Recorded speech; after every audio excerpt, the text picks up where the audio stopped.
कि संयोग देखिए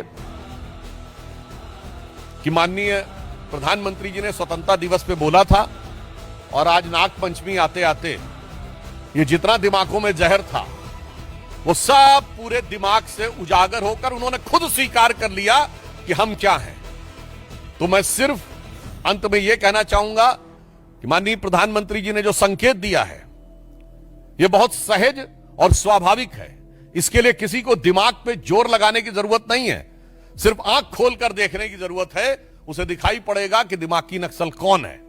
दिमागी नक्सल वो है जिसको हाफिज में साहब नजर आता है, याकूब मेनन में जुडिशियल किलिंग नजर आती है, जिसको ओसामा में जी नजर आता है, जिसको जाकिर नायक में शांति का मसीहा नजर आता है, जिसको इशरत जहां में बेटी नजर आती है, बुरहान वानी में भटका हुआ नौजवान नजर आता है और भारत के सेना अध्यक्ष में सड़क छाप गुंडा नजर आता है। यह है वो दिमागी नक्सल।